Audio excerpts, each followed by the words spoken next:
તમે national merit કમ મીન્સની પરીક્ષાની તૈયારી કરી રહ્યા છો અને આ પરીક્ષાની તૈયારીમાં હું સંજય શાહ પુરુષાર્થ ક્લાસ વાઘોડિયા રોડ વડોદરા ત્યાંથી હું તમને આ તૈયારી કરાવી રહ્યો છું।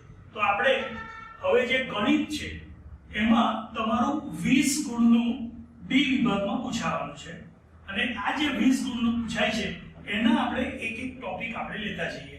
તમારા કોર્સમાં ધોરણ 7 અને ધોરણ 8 આ બેમાંથી ગણિત લીધેલું છે અને તમે ખૂબ સુંદર તૈયારી કરશો એવી એક અપેક્ષા સાથે અમારી ટીમ તમને આગળ આવવા માટે તમને લોકોને સ્કોલરશિપ મળે, તમારું ઘરે તમારા માતા પિતાને પૈસાથી પણ ફાયદો થાય અને તમને પણ એક સંતોષ થાય કે અમે ભણ્યા અને આ હેતુથી અમે તમને ભણાવવાનું શરૂ કરી રહ્યા છે।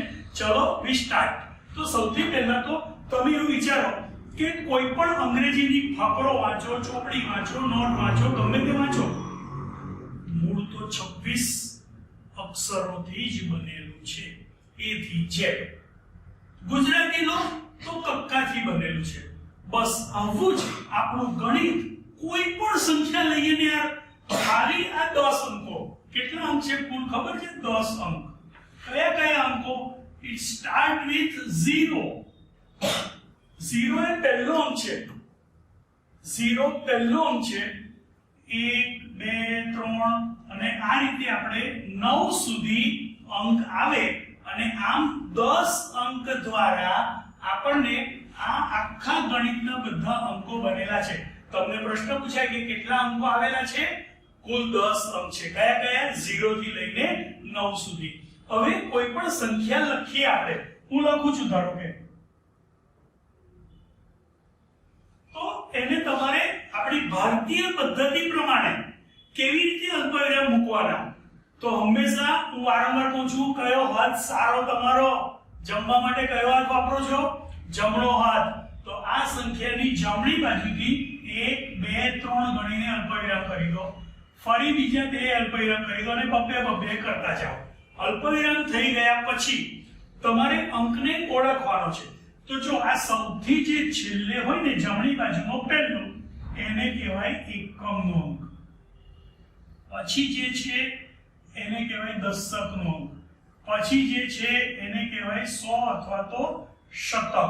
પછી જે છે 1000, પછી જે છે 10000, પછી લાખ, આગળ જઈશ 10 લાખ, આગળ જઈશ કરોડ, 10 કરોડ, અબજ, આવી રીતે સંખ્યા આવતી જશે।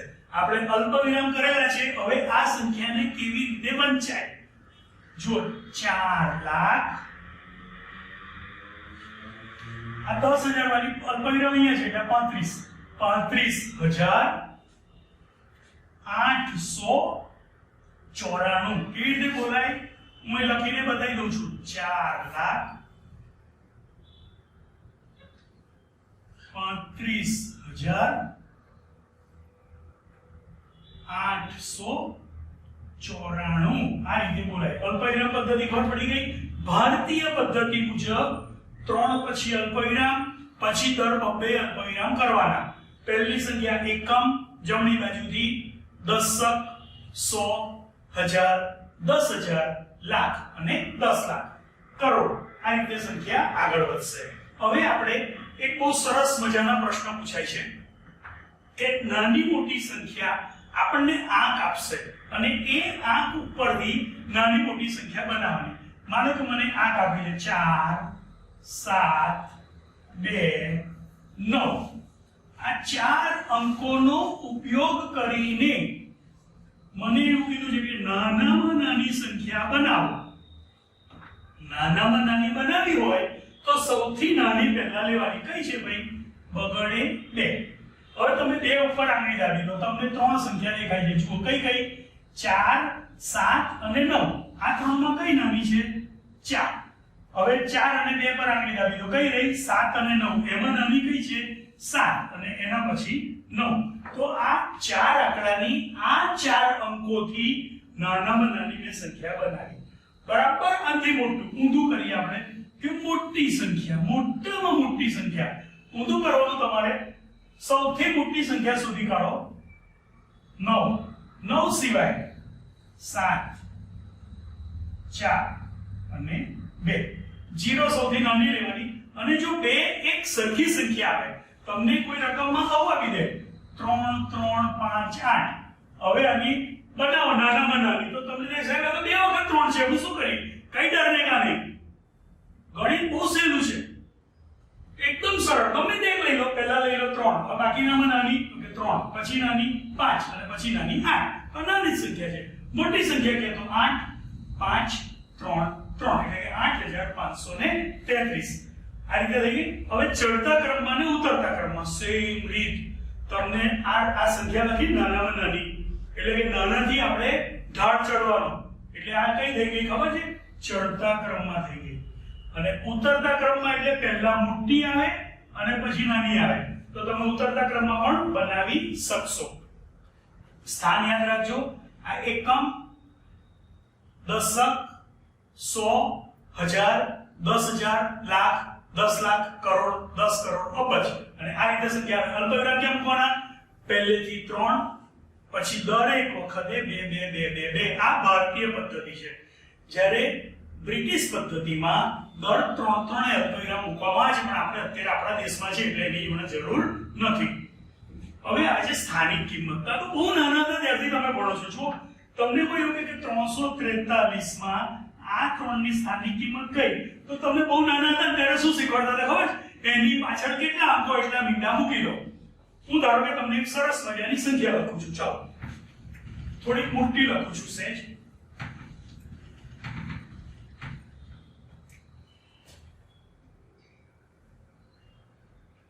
8 ની સ્થાનિક કિંમત કઈ તો તમારે 8 લખવાના એના પછી કેટલા સ્થાન છે 2 તો 2 મીંડા મૂકી દેવાના 2 ની સ્થાનિક કિંમત કઈ તો 2 પછી કેટલા સ્થાન છે 3 તો 3 મીંડા મૂકી દો 5 ની સ્થાનિક કિંમત તો 1 મીંડું 1 ની સ્થાનિક કિંમત તો 1 પછી કેટલા મીંડા આવશે ભાઈ 4 તો આપણે સ્થાનિક કિંમતો આ રીતે આપણે થઈ શકે અને ગણિતની રીતે લખવું હોય તો બહુ સિમ્પલ આ 50 એટલે કેવી રીતે બન્યા 5 ગુણ્યા 10 કે 10 કેવી લાગે 5 તો અહીંયા છે દશકમાં છે એટલે મેં 10 વડે ગુણ્યો 800 કેવી રીતે આવ્યા 8 ગુણ્યા 100 કેમ એકમ દશક 100 આ 2000 કેવી રીતે આવ્યા 2 ગુણ્યા 1000 કેમ કે 2 કયા સ્થાનમાં છે એકમ દશક 100 1000 તો 2 ગુણ્યા 1000 એટલે કે 2000 તો મેં જો આવી રીતે 343 નું છૂટું પાડીને લખ્યું છે આ ત્રગડો એકમ નામમાં છે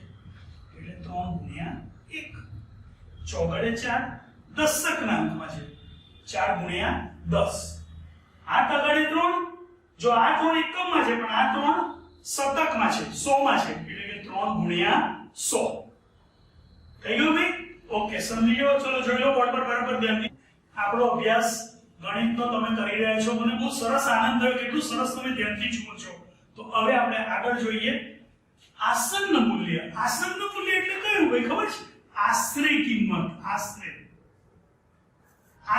રફલી નિયરર કેટલી તમને કોઈ એમ કે ભાઈ 11 રૂપિયા છે તો ભાઈ 10 રૂપિયા આપો તો ચાલે બરાબર પણ 19 રૂપિયા હોય તો 10 ના અપાય આપણે 20 આપવા પડે તો એવી રીતે તમને અહીંયા પૂછશે કે ભાઈ કોઈ એક સંખ્યાના 10 ના આધારે મને આસન્ન મૂલ્ય જણાવો તો 10 ના આધારે કે ને એટલે તમારે શું કરવાનું કોઈ પણ સંખ્યા આપશે ધારો કે મને આપી છે 7 ચલો તો તમારે આ સંખ્યાની નજીકની મીંડાવાળી સંખ્યા કઈ છે જો 5 કે 5 થી ઉપર હોય તો ઉપર જવાનું 8 9 10 આગળ જવાનું 5 થી નાની એટલે કે 4 3 2 1 હોય તો પાછળ જવાનું તો 7 માટે હું કેટલા લખીશ ખબર છે 10 6 હોય તો પણ 10 અને 4 હોય તો કેટલા લખી દઈશ ભાઈ 0 લખી દઈશ પણ મને 100 ના આધારે પૂછ્યું છે મને એમ કહે છે કે 100 ના આધારે આસન્ન મૂલ્ય જણાવો હું સંખ્યા લખું છું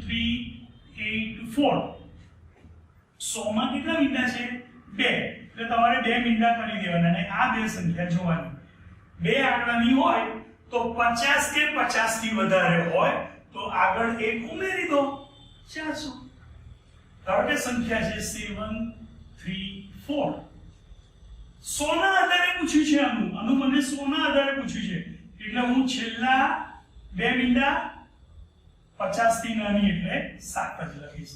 પણ જો મને આ સંખ્યાનું 10 ના આધારે પૂછે, ભલે 3 આંકડાની સંખ્યા છે, મને એવું કે 10 ના આધારે, તો મારે શું કરવાનું? છેલ્લે એક મીંડું મૂકવાનું, અને આ 4 છે એટલે કે 5 કરતા નાના છે એટલે હું લખી દઈશ 38.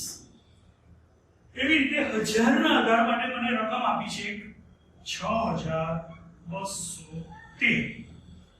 હજારના આધારે એટલે કે 3 મીંડા છે, અહીંયા આપણે 3 મીંડા મૂકી દીધા, અહીંયા છેલ્લા 3 આંકડા ભૂલી જાવ, એમાંનો પહેલો આંકડો જુઓ, ચલો બગડી દે છે એટલે 5 કરતા ઓછા છે તો જવાબ આવશે 6000. પણ જો આ રકમ આવી હોત તો કેટલા થઈ જાય ખબર છે ભાઈ? 1 2 3 મીંડા લખીને આગળ કરી દઈશ 7. કેમ કે હજારના આધારે છે એટલે 3 મીંડા એમાં લખ્યા, છેલ્લા 3 અક્ષર 500 કે 500 થી વધારે હોય તો હું 1 ઉમેરી દઈશ. ત્યાર પછી હવે આવે છે ગુણાકાર અને સરવાળાની ક્રિયા અંદાજિત કરવાની. અંદાજિત એટલે કેવી કે આપણે એક્ઝેક્ટ ડિક્ટો ટુ ડિક્ટો નથી કરવો, આપણે આસન્ન મૂલ્યનો ઉપયોગ કરવાનો છે. જે આસન્ન મૂલ્ય નામની સંખ્યા આપણે ભણ્યા ને એનો હું ઉપયોગ કરીશ બહુ સરળતાથી. તમને રફલી આમ આશરે ખબર પડી જાય, એક્ઝેક્ટ તો ના આવે પણ રફલી તમારું કામ થઈ જાય. જેમ કે મને કોઈ એવું કહેશે 3 4 5 8 7 1 2 3 આ બેનો સરવાળો કરો. બહુ સરળ. તમારે આનું આસન્ન મૂલ્ય બનાવી દો, હજારના આધારે બનાવી દો ને એટલે શાંતિ. એટલે કે છેલ્લા 3 આંકડા આપણે દોરી દઈએ 3 મીંડા, 5 કરતા ઓછી છે એટલે હું લખી લઉં છું 3000. અહીંયા બી હજારના આધારે કરીશ તો મારું થઈ જશે 7000. તો આનું ટોટલ તમને સરળતાથી થઈ જાય. 3 મીંડા છે તો 3 મીંડા લખી દો અને 7 અને 3 10. એટલે કે આશરે આનો સરવાળો 10000 થાય. આમ તો 10581 થાય, પણ આશરે કીધું છે, આશરે. તો આશરે અંદાજિત આપણે સરવાળો કરી શક્યા. એવી જ રીતે મને આ બેનો જો ગુણાકાર પૂછે તો મને આ બેનો ગુણાકાર કરી દેવાનો. 7 તરી 21 અને 3 ને 3 6 મીંડા મૂકી દેવાના. હંમેશા હજારના તમે આસન્ન મૂલ્યથી કરો એના બદલે તમે 100 થી કરો તો હજુ નજીક જાઓ, 10 થી કરો તો હજુ નજીક જાઓ, પણ એટલો જ તમારો ગુણાકાર અઘરો પડે. બને ત્યાં સુધી જેટલા આંકડાની સંખ્યા હોય એનું જ તમારે આસન્ન મૂલ્ય બનાવી દેવાનું. 4 આંકડા છે તો 1000 બનાવી દો અને તમે સરવાળા અને ગુણાકારની ક્રિયા કરો તો ચાલશે. હવે સંખ્યાઓના પ્રકાર.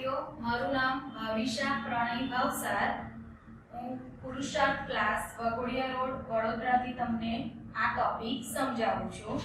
આજે આપણે સંખ્યાનો પરિચય મેળવીશું. એમાં સૌથી પહેલા સંખ્યા આવે પ્રાકૃતિક સંખ્યાઓ. આ બધી સંખ્યાનો ધ્યાનથી તમે પરિચય મેળવશો તો જ્યારે તમને આગળ આપણે સરવાળા બાદબાકી જે કંઈ ટોપિક ભણવાના છે એમાં તમને વધારે સરળતા રહેશે. સૌથી પહેલા લઈએ પ્રાકૃતિક સંખ્યાઓ. તો એ પ્રાકૃતિક સંખ્યાઓ એટલે શું? તો કે એની અંદર બધી જ ધન સંખ્યાઓ આવે.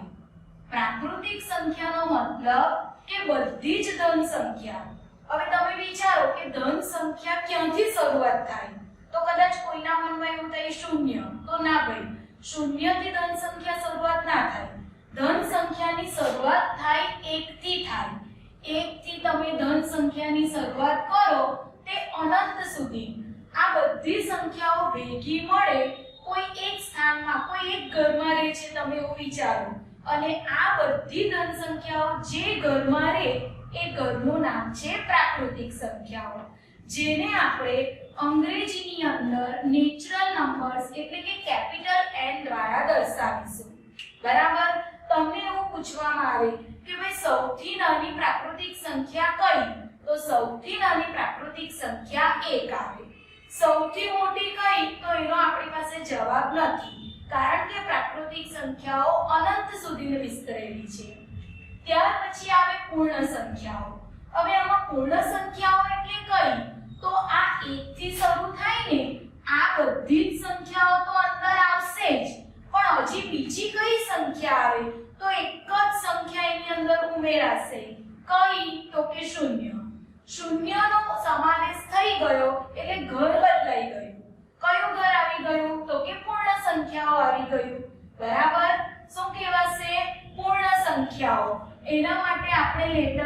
Capital W. પૂર્ણ સંખ્યાઓમાં કઈ કઈ સંખ્યાઓનો સમાવેશ થાય તો કે શૂન્ય સહિતની પ્રાકૃતિક સંખ્યા. તમે એવું પણ બોલી શકો કારણ કે પ્રાકૃતિક એટલે 1 થી શરૂ થઈ જશે. હવે આના માટે તમને પ્રશ્ન પૂછવામાં આવે કે સૌથી નાની પૂર્ણ સંખ્યા કઈ? તો સૌથી નાની પૂર્ણ સંખ્યા આવશે 0. બરાબર? તો બે સંખ્યાઓ આપણે જોઈ. એક જોઈ પ્રાકૃતિક સંખ્યાઓ જેમાં આવે બધી જ ધન સંખ્યા 1 થી શરૂ થાય. બીજી સંખ્યાઓ જોઈ આપણે પૂર્ણ સંખ્યા જે 0 થી શરૂ થાય અનંત સુધી વિસ્તરેલી. હવે આપણે જોઈશું પૂર્ણાંક સંખ્યા. પૂર્ણાંક સંખ્યાને કહીશું કેપિટલ Z. પૂર્ણાંક સંખ્યા માટે કહીશું કેપિટલ Z. આમાં કઈ કઈ સંખ્યાઓ આવે તો કે આ ઉપરવાળી તો આવે જ 0 અને બધી જ ધન સંખ્યા આ તો ખરી જ. તો હજી વધારાની કઈ સંખ્યા તો કે ઋણ સંખ્યાઓ આવશે. ઋણ 1 થી શરૂ થાય તે અનંત સુધી. આમાં આવશે માત્ર ધન સંખ્યા. આમાં આવશે શૂન્ય અને ધન સંખ્યા. જ્યારે પૂર્ણાંક સંખ્યાની અંદર આવશે ધન, ઋણ અને શૂન્ય. બરાબર? તો આ ત્રણ સંખ્યાઓ ભેગી થઈ ગઈ. ત્રણ પ્રકારની ધન સંખ્યા, ઋણ સંખ્યા અને શૂન્ય. આ બધી ભેગી મળે એટલે બની જાય પૂર્ણાંક સંખ્યાઓ, જેનો ઉપયોગ વધારે પડતો આપણે આગળના ધોરણમાં તમને ભણવાનો આવશે. પૂર્ણાંક સંખ્યાઓમાં બધી જ ઋણ સંખ્યા, બધી જ ધન સંખ્યા અને શૂન્ય. જ્યારે કોઈ ટોપિકની અંદર એવું બોલવામાં આવે પૂર્ણાંક સંખ્યા એટલે તમારા મગજમાં તરત આવી જવું જોઈએ પૂર્ણાંક એટલે ધન આવશે, ઋણ આવશે અને શૂન્ય આવશે. પૂર્ણ સંખ્યા બોલે તો શૂન્ય સાથે 1 2 3 4 અને પ્રાકૃતિક મતલબ માત્ર ધન સંખ્યા. હવે આવશે સમય સંખ્યા. સમય સંખ્યાને આપણે કહીશું કેપિટલ Q ને. કેપિટલ Q થી દર્શાવાય. હવે સમય સંખ્યા એટલે કેવી સંખ્યા તો બીજા શબ્દમાં કહી દઉં અપૂર્ણાંક સંખ્યા. કેવી સંખ્યા વિદ્યાર્થીઓ? અપૂર્ણાંક. હવે અપૂર્ણાંક એટલે શું તો કે અપૂર્ણાંક એટલે જેમાં અંશ આવતો હોય અને આવતો હોય છેદ. અંશ આવે, છેદ આવે એવી બધી જ સંખ્યાઓ ભેગી મળે એને કહેવાય સમય સંખ્યાઓ. તો હવે આ અંશ અને છેદ શેનાથી બને? તો એના માટે આપણે આ ઉપરવાળી સંખ્યાઓ પસંદ કરવી પડે. ગણિતમાં બીજા કોઈ સંખ્યાઓ તો છે જ નહીં. બરાબર? ધારો કે હું લઈ લઉં ઋણ 3/4. તો એ કેવી થઈ ગઈ? સમય. એમાંથી ઋણ 3 એ શેમાંથી આવ્યો તો કે કોઈ કે પૂર્ણાંકમાંથી આવ્યો, કોઈ કે પૂર્ણમાંથી આવ્યો. ચાલે? ના ચાલે. કેમ? તો કે ઋણ 3 ઋણ સંખ્યા માત્ર પૂર્ણાંકમાંથી છે.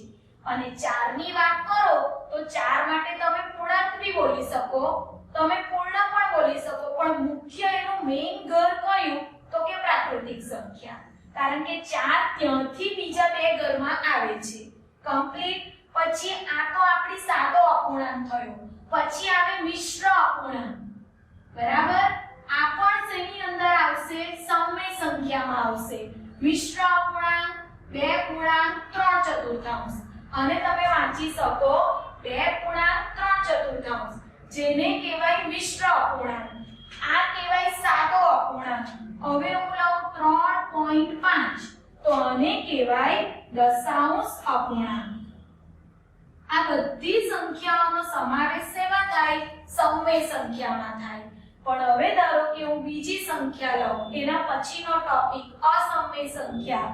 ચલો વિદ્યાર્થીઓ, હું તમને આ પ્રશ્ન પૂછું, તમે આને વાંચી શકો શું લખ્યું છે? તો કે આને કહેવાય વર્ગમૂળમાં 4. શું કહેવાય? વર્ગમૂળમાં 4. હવે તમે એવું વિચારો કે કોનો વર્ગ કરવાથી 4 મળે? તો કે મેડમ 2 નો વર્ગ કરો તો 4 મળે. તો એનો મતલબ કે 4 નું વર્ગમૂળ 2. તો આ વર્ગમૂળમાં 4 છે ને વિદ્યાર્થીઓ, એ થઈ ગઈ ખરેખર કઈ સંખ્યા થઈ ગઈ? પ્રાકૃતિક સંખ્યા. કારણ કે એનો જવાબ મળે છે 2, જે 2 કયા ગણમાંથી આવ્યો? પ્રાકૃતિક ગણમાંથી.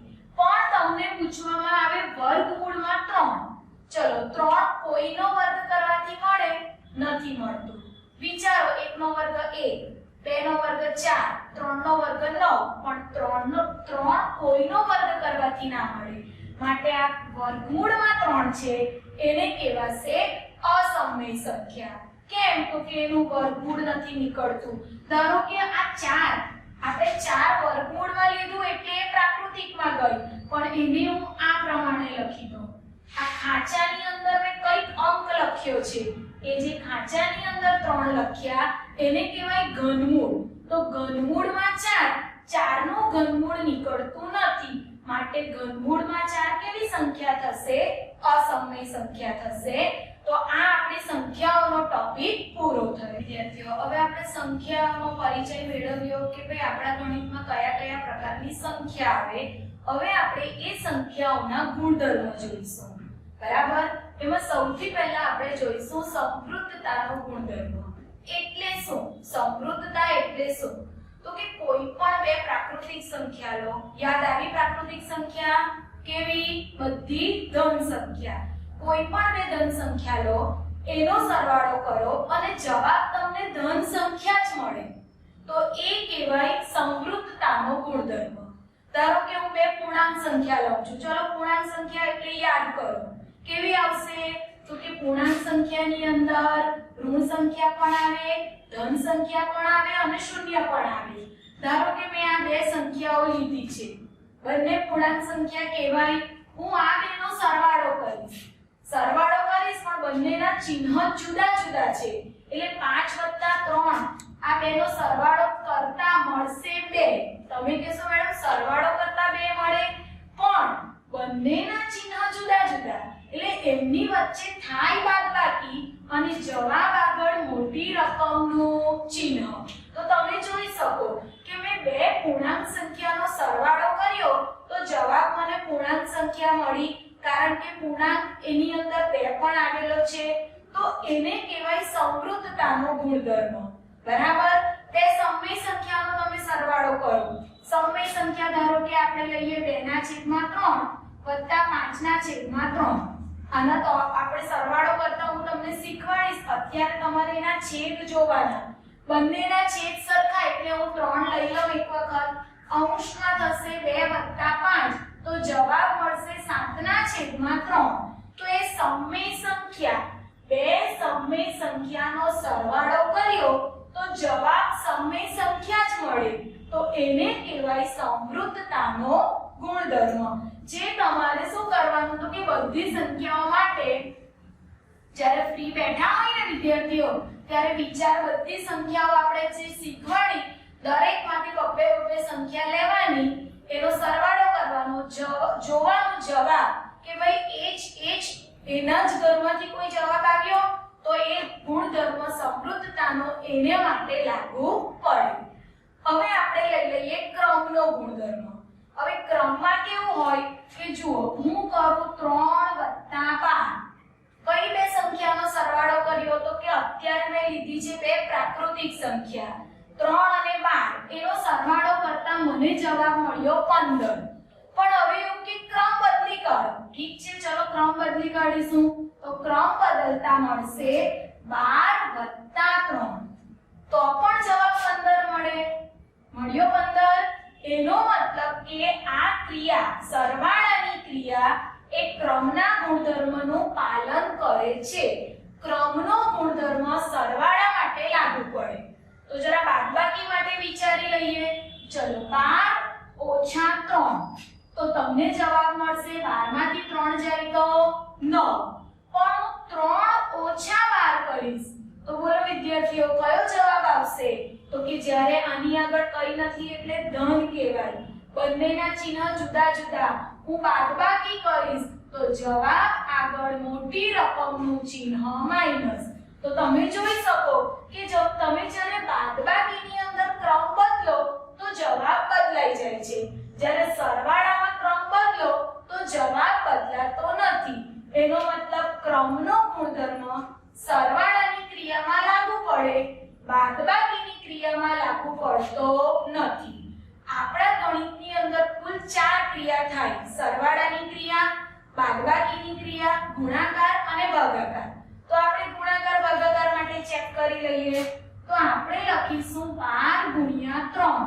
તો વિદ્યાર્થીઓ 36 થશે. ક્રમ બદલી કાઢો. 3 ગુણ્યા 12 તો પણ 36 થશે. ક્રમ બદલવાથી જવાબ ના બદલાયો, પણ હવે હું ભાગાકાર કરું. 12 ભાગ્યા 3 એટલે કે 12 ના છેદમાં 3, તો 3 ચોક 12, 4 જવાબ મળ્યા.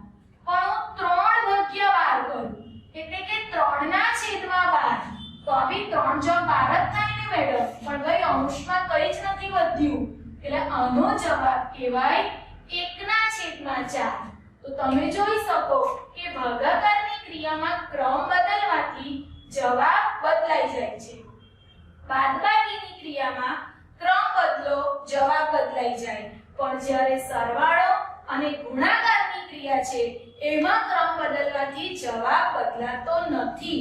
એટલે તમે યાદ રાખશો કે ક્રમનો ગુણધર્મ બે ક્રિયામાં લાગુ પડે છે. કઈ બે ક્રિયામાં લાગુ પડે છે? તો કે સરવાળાની ક્રિયા અને ગુણાકારની ક્રિયા. હવે આપણે જોઈશું જૂથનો ગુણધર્મ. જૂથના ગુણધર્મની અંદર આપણે લઈએ 12 + 3 + 5. નાની નાની સંખ્યાઓ લઉં છું એટલે તમને મોઢે કામ થઈ જાય. તમે જોઈ શકો કે ભાઈ આમાં મેડમે કઈ બે સંખ્યા જૂથ આવે ને એટલે કૌંસ આવે નક્કી જ, બરાબર? ચલો તો આમાં તમે જોઈ શકો કે કઈ બે સંખ્યાનું આપણે જૂથ બનાવ્યું છે? તો કે આપણે બનાવ્યું છે 3 અને 5 નું જૂથ. હું આનું સાદું રૂપ આપીશ તો સાદું રૂપમાં મને મળશે 12 વત્તા આ કૌંસની અંદર સરવાળો કરી દઈએ તો 3 + 5 8 થશે અને એનો જવાબ મળશે 12 ને 8 20. તો હવે આમાં નવું શું કરવાનું? આ જૂથનો ગુણધર્મ આવું સાદું રૂપ તો મેડમ આવડે. તો જૂથનો ગુણધર્મ એટલે શું કરવાનું કે જે સંખ્યાઓનું જૂથ આપ્યું હોય એ જૂથ તમારે તોડી નાખવાનું. તો અત્યારે આપણી પાસે બે સંખ્યા છે 3 અને 5. એનું જૂથ છે એ જૂથ હું તોડી નાખું તો મારી પાસે બે જૂથ બને. 12 + 3 પણ બની શકે અને 12 + 5 પણ બની શકે, બરાબર? ચલો 12 + 3 નું જૂથ બનાવ્યું તો કઈ સંખ્યા બાકી રહી ગઈ? 5. જો હું 12 + 5 નું જૂથ બનાવું તો કઈ સંખ્યા બાકી રહી ગઈ? 3. હવે હું આનું સાદું રૂપ આપું તો તમે જોઈ શકો 12 + 3 15, 15 + 5 20 થયા. સેમ વસ્તુ 12 + 5 17, 17 + 3 20 થયા. તમે જોઈ શકો કે સંખ્યાઓનું જૂથ તોડવાથી જવાબ બદલાતો નથી, પણ કઈ ક્રિયા કરી છે મેં? સરવાળાની ક્રિયા. એટલે તમે આમાં પણ યાદ રાખશો કે જૂથનો ગુણધર્મ સરવાળાની ક્રિયા માટે લાગુ પડે છે. હવે તમે જરા ભાગાકાર અને ગુણાકાર માટે જાતે ચેક કરી જોજો. જેવી રીતે મેં ક્રમમાં સમજાવ્યું, ક્રમમાં મેં તમને 4 ક્રિયા સમજાવી, સરવાળાની, બાદબાકીની, ગુણાકારની ને ભાગાકારની. તો જૂથ માટે તમે નક્કી કરી જોજો. હું તમને કહી દઉં કે જૂથનો ગુણધર્મ પણ સરવાળાની ક્રિયા અને સરવાળાની અને ગુણાકારની ક્રિયામાં લાગુ પડશે, પણ બાદબાકી અને ભાગાકારમાં એનો જવાબ બદલાઈ જશે. તો આને આપણે લખવું હોય ને વિદ્યાર્થીઓ કે ભાઈ જૂથનો ગુણધર્મ લખો, ઉદાહરણ આપો, તો તમે લખી શકો 12 + 3 + 5. બે સંખ્યા કૌંસમાં હોવી જરૂરી. હજી તમે લખી શકો 12 + 5 = 3.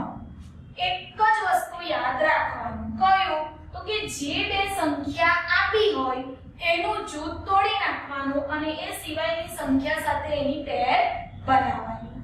તો આ રીતે થશે જૂથનો ગુણધર્મ. હવે આપણે લઈ લઈએ વિભાજનનો ગુણધર્મ.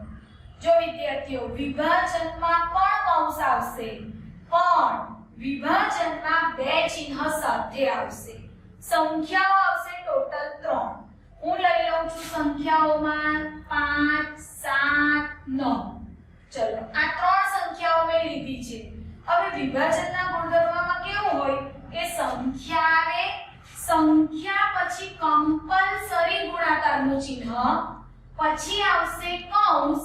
હવે અંદર જે બે સંખ્યા હોય ને વિદ્યાર્થીઓ એમની વચ્ચે ક્યાં તો સરવાળાનું ચિહ્ન આવે ક્યાં તો બાદબાકીનું ચિહ્ન આવે અને જ્યારે તમે એની is equal to right side જમણી બાજુ લખો તો જમણી બાજુમાં શું લખાય તો કે આ જે કૌંસની બહાર 5 છે ને એને આ બંનેની સાથે ગુણાકારનો સંબંધ છે એટલે કે 5 નો થશે 7 ની સાથે ગુણાકાર પછી 5 નો થશે 9 ની સાથે ગુણાકાર જો અમે 5 અને 7 5 અને 9 તો ગુણાકારનું ચિહ્ન લખ્યું એ બંનેને કૌંસ કરી દેવાનો અને વચ્ચે સરવાળાનું ચિહ્ન તો યાદ રાખો વિભાજનનો ગુણધર્મ આ બધામાં તમે જુઓ સમૃદ્ધતા ક્રમ જૂથ સરવાળો તો બધી જગ્યાએ સરવાળો બાદબાકી તો બાદબાકી ભાગાકાર તો ભાગાકાર અને ગુણાકાર તો ગુણાકાર પણ વિભાજનમાં બે ચિહ્ન